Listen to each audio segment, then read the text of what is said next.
नमस्कार दोस्तों, मैं डॉक्टर अजीत कुमार। आपका स्वागत है हमारे और आपके YouTube चैनल भेट लाइफ केयर में।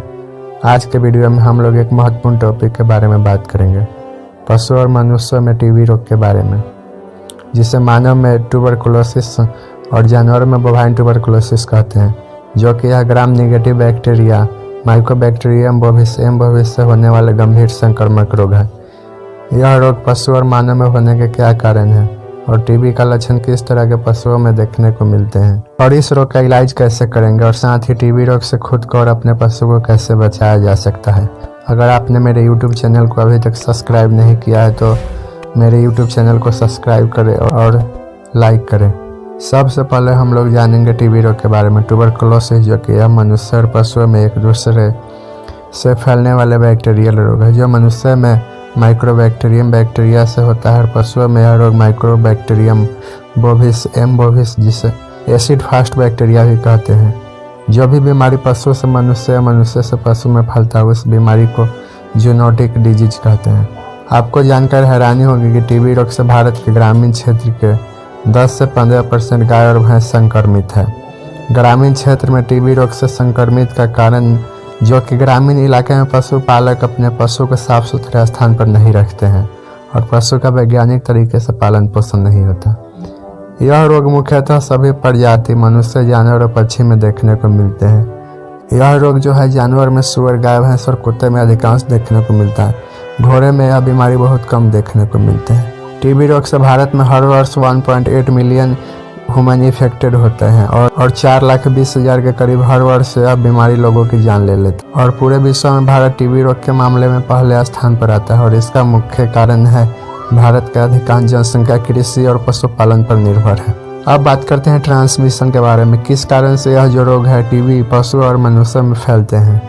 यह रोग का जो बैक्टीरिया है पशु के मुख्यतः लंग्स, लीवर, इंटेस्टाइन और स्प्लीन में बहुत ही लंबे समय, कई महीनों से कई सालों तक बिना कोई लक्षण प्रकट किए हुए उपस्थित रहता है, जिसे हम लोग क्रोनिक डिजीज भी कहते हैं। टीबी से बीमार पशु जो कि किसी स्वस्थ पशु के साथ में रहता है तो उस बीमार पशु के श्वास नली और पशु के नेजल डिस्चार्ज के द्वारा उस स्वस्थ पशु में एक दूसरे के श्वास नली के द्वारा टीबी रोग फैलता है।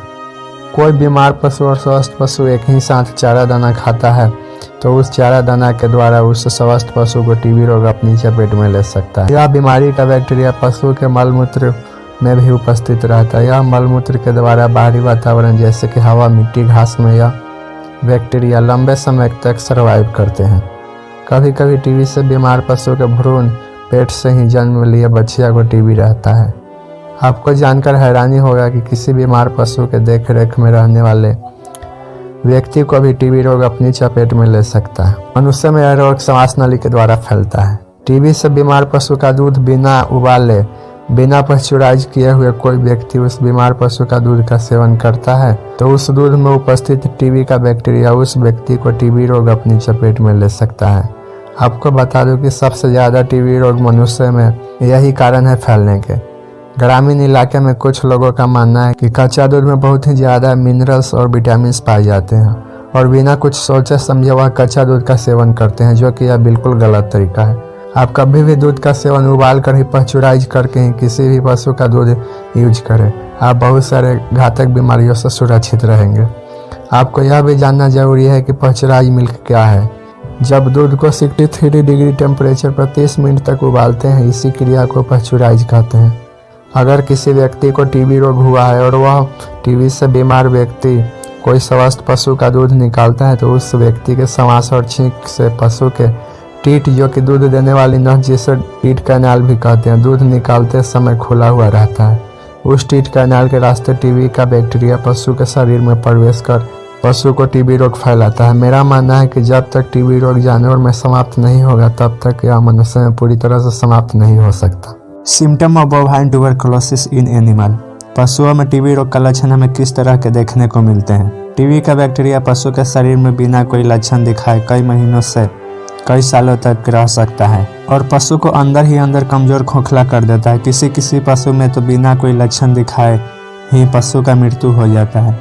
टीबी का बैक्टीरिया पशु में सुस्त अवस्था में पड़ा रहता है। जब पशु को कोई और बीमारी से संक्रमण होता है तो जैसे ही पशु कमजोर होता है अब टीबी बैक्टीरिया एक्टिव हो जाते हैं और फिर अपना लक्षण दिखाने लगता है। आप देखेंगे कि इसमें पशु का भूख धीरे धीरे कम होता जाता है, जिससे पशु का फैट लॉस होता है और पशु इतना कमज़ोर हो जाता है कि हमें पशु में स्केलेटन लाइक संरचना देखने को मिलते हैं, यानी पशु के शरीर पर हड्डी ही हड्डी दिखेगा। इसमें पशु के सुपरफिशियल लिम्फ नोड का इनलार्जमेंट यानी साइज में बड़े हो जाते हैं। टीबी का बैक्टीरिया पशु के रेस्पिरेटरी सिस्टम को सबसे ज़्यादा डैमेज करता है, जिसके कारण पशु को सांस से संबंधित समस्या हमेशा बना रहता है। पशु को पुराना खांसी और नाक से डिस्चार्ज आता रहता है और वह नेजल डिस्चार्ज गाढ़ा मवाद और ब्लडी हो सकता है। साथ ही पशु को सांस लेने में तकलीफ भी रहता है। ट्रीटमेंट के बाद भी पशु को खांसी और नाक से डिस्चार्ज नहीं रुकता और दूध का कम होना, दूध का कलर येलो और साथ ही दूध का क्वालिटी भी बेकार हो जाता है। दूध पानी की तरह पतला हो जाता है। टीबी में पशु का टेम्परेचर फ्लक्चुएट होता रहेगा, यानी घटता बढ़ता है। आप जब सुबह में टेम्परेचर लेंगे तो ज़्यादा मिलेगा और शाम के समय कम। और साथ ही फेफड़ा संबंधी रोग मिले तो आपको टीबी रोग के लिए डायग्नोसिस करना है। ट्यूबरकुलोसिस का बैक्टीरिया इंटेस्टाइन को भी डैमेज करता है। आप फील्ड कंडीशन में क्रोनिक डायरिया देखते होंगे, जो कि कोई भी दवा या इंजेक्शन देने के बाद भी आराम नहीं होता, और साथ में थोड़ा भी फेफड़ा से जुड़ा हुआ समस्या दिखे तो आपको टीबी के लिए सस्पेक्ट करना चाहिए। कभी कभी पशु के कमजोरी के साथ पशु के पूरे शरीर पर गिल्टी भी बोवाइन टीबी में देखने को मिलते हैं। यह सब लक्षणों के कारण पशु का अंततः मृत्यु हो जाता है। अन्य जांच की बात करें तो इसके बहुत सारे जांच करने के तरीके हैं।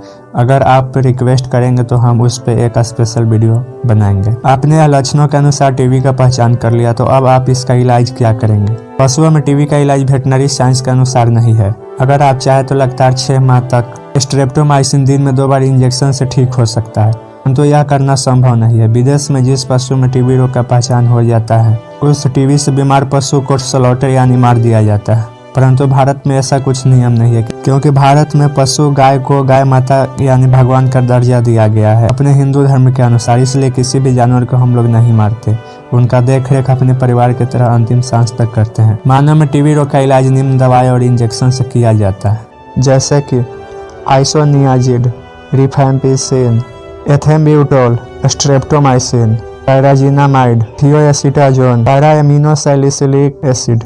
अगर आपको यह वीडियो इन्फॉर्मेटिव लगे, यह वीडियो को लाइक और शेयर करें और अपने सभी दोस्तों तक पहुंचाएं। यह वीडियो देखने के लिए आपका धन्यवाद। मिलते हैं फिर अगले वीडियो में।